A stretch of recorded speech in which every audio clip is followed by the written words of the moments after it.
তানজিন তিশার সাথে আবারও দ্বন্দ্বে জড়ালেন পরিমণি। তুফান সিনেমার প্রচারে এসে দুর্ঘটনার মুখোমুখি মিমি চক্রবর্তী। কোরবানি ঈদে শপিং করতে মুম্বাই এখন জায়েদ খান। কবে এবং কাকে বিয়ে করতে যাচ্ছেন সোনাক্ষী সিনহা, এই সব কিছুর বিস্তারিত থাকছে রিপোর্টার হাউসের কুইক আপডেটে। তানজিন তিশার সাথে আবারও বিতর্কে জড়ালেন আলোচিত ও সমালোচিত নায়িকা পরিমণি। এ বিষয়ে পরি সংবাদ মাধ্যমকে বলেন, হারলেনের মঞ্চে ওঠার সময় খেয়াল করলাম সিঁড়ি দিয়ে নামতে গিয়ে একেবারে পড়ে যায় অবস্থা তিশার। তখন আমি এগিয়ে গিয়ে তার পড়ে যাওয়া ঠেকাই। একটা মানুষ এমন করে পড়ে যাচ্ছে দেখে যে কেউ এগিয়ে যাবে, তো আমিও সেটাই করেছি, এর চাইতে বেশি কিছু নয়। পরিমণি আরও বলেন, আমি যখন তিশার হাত ধরে পড়ে যাওয়া ঠেকাই তখনই সে আমাকে দেখে অনেকটা ভড়কে যায়। তখন সৌজন্য দেখিয়ে তিশাকে বলি, তুমি ঠিক আছো তো, জাস্ট এইটুকুই। তাৎক্ষণিক তাকে সামলিয়ে আমি মঞ্চে উঠে যাই। এখন এই ঘটনার 4 থেকে 5 দিন পর এসে শুনছি আমি নাকি তিশার হাত ধরে কথা বলার চেষ্টা করছি। পরিমণি ও রাজের দাম্পত্য কলহের মধ্যে নিজের ফেসবুক থেকে তানজিন তিশা ও সুনেরা বিনতে কামালের একটি ভিডিও প্রকাশিত হয়। সেই ঘটনার চারদিকে হইচই পড়ে যায়। অনেকে ভিডিও ফাঁসের ঘটনায় পরিমণিকে সন্দেহ করেন, যা নিয়ে তিশার সঙ্গে পরি সম্পর্কের অবনতি ঘটে। এরপর থেকেই তাদের কথা বলা বন্ধ, শুরু হয় দ্বন্দ্ব। এইদিকে বাংলাদেশে তুফান সিনেমার প্রচারে এসে দুর্ঘটনার মুখোমুখি হলেন নায়িকা মিমি চক্রবর্তী। এমনটাই জানিয়েছে ভারতীয় আনন্দবাজার পত্রিকা। বেশ কিছুদিন ধরে তুফানের প্রচারণায় বাংলাদেশে ছিলেন মিমি চক্রবর্তী। 13 জন ফেরার কথা অভিনেত্রীর, শেষ দিনেই বিপদের মুখে পড়লেন তিনি।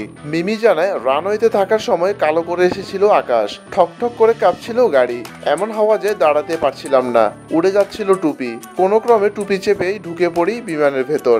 কলকাতায় ফেরার সময় তুফানের মধ্যে পড়ে এই অভিনেত্রী। তবু মিমি খুশি, কারণ নিজের তুফান ছবির প্রচার করতে গিয়ে ঝড় তুফানের মধ্যে পড়ে খানিকটা তাদের সিনেমার নামের সার্থকতা বজায় রইল। তাই মিমি লিখেন, তুফান, থ্যাংক ইউ বাংলাদেশ। সম্প্রতি অস্ট্রেলিয়া ও যুক্তরাজ্যে শো করে এসে কোরবানি ঈদে শপিং করতে মুম্বাই উড়াল দিয়েছেন ডিগবাজি খ্যাত নায়ক জায়েদ খান।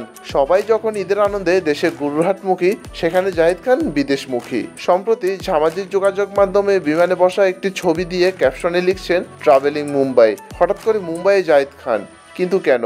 বিষয়টি নিয়ে গণমাধ্যমের সঙ্গে কথা বলেছেন জায়েদ খান। সোনার চরের এই অভিনেতা বলেন, আমার প্রিয় শহরের মধ্যে অন্যতম মুম্বাই, এই কারণে মন চাইলে এখানে বেড়াতে যাই। তবে এটা কোনো প্রফেশনাল কাজ নয়, একেবারে ব্যক্তিগত ভ্রমণে মুম্বাই এসেছি, 7 দিন থাকবো। মুম্বাইয়ে আমার অনেক ভালো বন্ধু আছে, বলিউডের অনেকের সঙ্গে বন্ধুত্ব রয়েছে, সেখানে গেলে তাদের সঙ্গে আড্ডা হয়, অনেক কিছু জানাশোনা হয়, ঘোরাঘুরি করি। পাশাপাশি ঈদের শপিং করাও একটা বড় কারণ। মুম্বাই অনেক বিশ্ববিখ্যাত ব্র্যান্ডের শোরুম রয়েছে, বলিউডের আর্টিস্টরা এখান থেকেই কেনাকাটা করেন। আমিও এখানে এলে শপিং করি। 7 দিনের জন্য মুম্বাই এসেছি, ঈদের আগের দিন ঢাকা ফিরবো, পরিবারের সঙ্গে ঈদ উদযাপন করব। ঈদের পরেই দুবাইতে একটি শোতে যাব, সেখান থেকে ফিরে জুলাইয়ের প্রথম সপ্তাহে কানাডা ও যুক্তরাজ্যে কয়েকটি স্টেজ শোতে পারফর্ম করতে হবে। সবশেষে সোনাক্ষী সিনহা তার ভক্তদের জানিয়েছেন একটা বড় খবর। তিনি জানান খুব তাড়াতাড়ি বিয়ের পিঁড়িতে বসতে যাচ্ছেন। সেই সাথে তিনি তার জীবনসঙ্গীর নামও ঘোষণা করেন। সোনাক্ষী বলিউড অভিনেতা জহির ইকবালকে বিয়ে করতে যাচ্ছেন। তারা দুজন দীর্ঘদিন প্রেমের সম্পর্কে ছিলেন এবং বিভিন্ন পার্টিতেও একসঙ্গে অংশ নিতেন। তবে সোনাক্ষী সিনহা শুভ কাজে দেরি করতে চাইছেন না।